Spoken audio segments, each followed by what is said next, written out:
क्या आप सोच सकते हैं कि जो एस्ट्रोनॉट्स अपनी जान जोखिम में डालकर अंतरिक्ष में काम करते हैं, उनकी सैलरी इतनी कम हो सकती है कि एक सोशल मीडिया इन्फ्लुएंसर महज एक दिन में उनसे ज्यादा कमा ले? अगर आपको लगता है कि नासा के एस्ट्रोनॉट्स करोड़ों अरबों में खेलते हैं, तो ये वीडियो आपके होश उड़ा देगा। मिशन केवल 8 दिनों के लिए था, लेकिन स्पेसक्राफ्ट के थ्रस्टर में खराबी के कारण सुनीता विलियम्स और बुच विल्मोर को पूरे 9 महीने तक इंटरनेशनल स्पेस स्टेशन में रुकना पड़ा। यानी वे दोनों अनिवार्य रूप से 9 महीने तक अतिरिक्त काम करते रहे। लेकिन असली चौंकाने वाला खुलासा तब हुआ जब नासा ने बताया कि अंतरिक्ष में बिताए गए इस अतिरिक्त समय के लिए उन्हें कितनी सैलरी मिली। अगर आपको लग रहा है कि नासा के एस्ट्रोनॉट्स करोड़ों अरबों में खेलते हैं, तो जरा रुकिए, आगे जानकर आप हैरान रह जाएंगे। आपको झटका तब लगेगा जब आप जानेंगे कि नासा अपने एस्ट्रोनॉट्स को ओवरटाइम के बदले कितना पैसा देता है। ये सुनकर खुद अमेरिका के पूर्व राष्ट्रपति डोनाल्ड ट्रंप तक हैरान रह गए और उन्होंने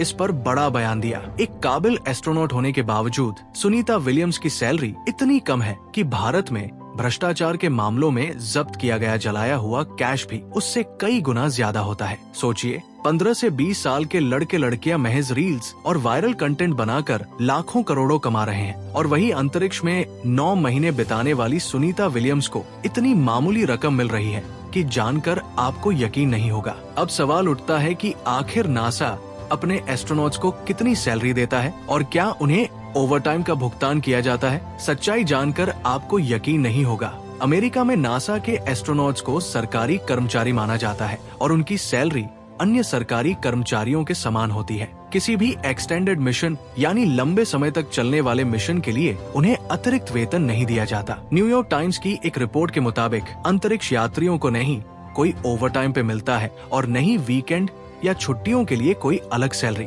यही नहीं, नासा उन्हें दैनिक खर्च के रूप में केवल $5 यानी लगभग 430 रुपए देता है। सोचिए, अंतरिक्ष में जीवन जोखिम में डालकर काम करने वालों को केवल 430 रुपए का खर्चा दिया जाता है। रिपोर्ट के अनुसार सुनीता विलियम्स GS-15 लेवल की कर्मचारी है और उनकी वार्षिक सैलरी 152,258 यानी लगभग ₹1.30 करोड़ है। इसमें स्वास्थ्य बीमा और अन्य भत्ते भी शामिल हैं। स्पेस में बिताए गए 286 दिनों के दौरान उन्हें प्रतिदिन $5 के हिसाब से कुल $1,430 यानी 1,22,000 रुपए मिले। अब सोचिए, आजकल कई अनपढ़ सोशल मीडिया इन्फ्लुएंसर इससे कई गुना अधिक पैसे महज एक दिन में कमा लेते हैं। जब ये आंकड़ा डोनाल्ड ट्रंप के सामने रखा गया तो उन्होंने हैरानी जताते हुए कहा, क्या सच में इनको बस इतना ही पैसा मिलता है? उन्होंने कहा कि एस्ट्रोनॉट्स ने जो संघर्ष किया है उसके मुकाबले $5 बहुत ही कम है और वो खुद अपनी जेब से उन्हें पैसे देने के लिए तैयार है। तो क्या वाकई हमारी दुनिया में मेहनत से ज्यादा किस्मत और कंटेंट का दौर चल रहा है?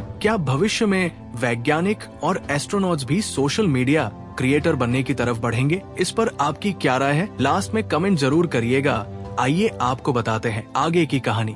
दोस्तों, अब सवाल उठता है कि आखिर 59 साल की उम्र में सुनीता विलियम्स ने इस जोखिम भरे मिशन को क्यों स्वीकार किया? दरअसल नासा पिछले कुछ सालों से अपने स्पेस मिशंस के लिए SpaceX पर निर्भर था, लेकिन उसने बोइंग को भी 36,000 करोड़ रुपए की एक बड़ी डील दी थी जिसमें स्टारलाइनर कैप्सूल बनाना था। इस प्रोजेक्ट की टेस्ट फ्लाइट के लिए सुनीता और बुच को 5 जून 2024 को ISS भेजा गया था। उनकी वापसी 13 जून को होनी थी, लेकिन स्टारलाइनर में आई तकनीकी गड़बड़ियों के कारण वे वापस नहीं लौट पाए और ISS पर ही फंसे रह गए।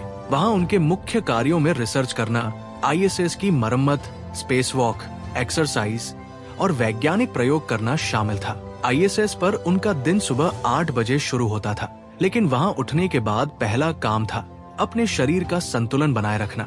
माइक्रोग्रेविटी के कारण इंसान वहाँ स्थिर नहीं रह सकता और लगातार हवा में तैरता रहता है।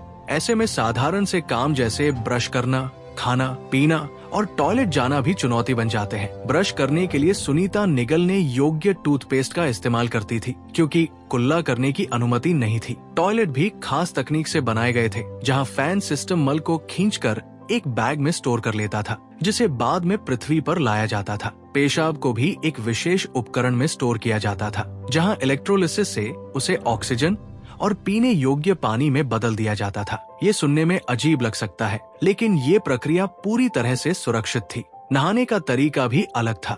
पानी की तैरती बूंदों के कारण सीधा नहाना संभव नहीं था, इसलिए सुनीता एक तौलिए को गीला कर अपने शरीर को साफ करती थी।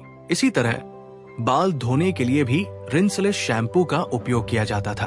कपड़े धोने की सुविधा न होने के कारण एस्ट्रोनॉट्स कई दिनों तक एक ही कपड़ा पहनते थे और गंदा होने के बाद उसे फेंक देते थे। ब्रेकफास्ट, लंच और डिनर भी खास तरीके से तैयार किया जाता था। ज्यादातर भोजन डिहाइड्रेटेड होता था, जिसे गर्म पानी मिलाकर खाने लायक बनाया जाता था।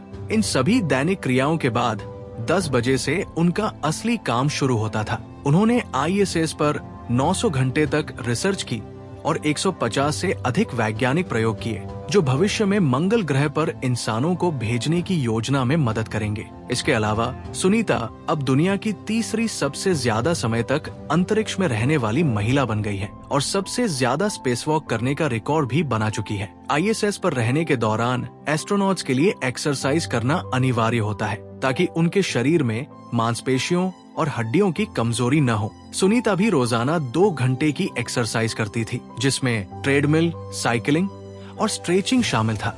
दिन खत्म होने पर वे अपने साथी एस्ट्रोनॉट्स के साथ डिनर करती थी। अपने स्लीपिंग पॉड में सोने चली जाती थी। वहाँ सोने के लिए उन्हें खुद को एक स्लीपिंग बैग में बांधना पड़ता था, ताकि वे हवा में तैरते न रहें। इस तरह एक एक दिन करके उन्होंने पूरे 286 दिन अंतरिक्ष में बिता दिए। आखिरकार 19 मार्च 2025 को सुबह 27 बजे वे फ्लोरिडा के तट पर सुरक्षित लैंड कर गई। इस मौके पर प्रधानमंत्री नरेंद्र मोदी ने उन्हें बधाई दी और भारत आने का न्योता दिया। उन्होंने ट्वीट कर कहा, आपका स्वागत है क्रू 9।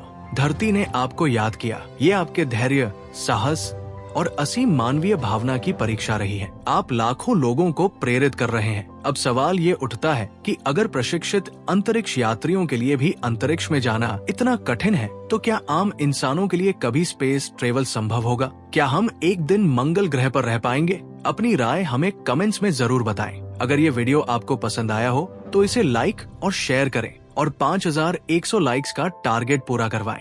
चैनल को सब्सक्राइब करें और नोटिफिकेशन बेल को दबाएं, ताकि ऐसी ही रोचक खबरें आपको मिलती रहें। जय हिंद, जय भारत।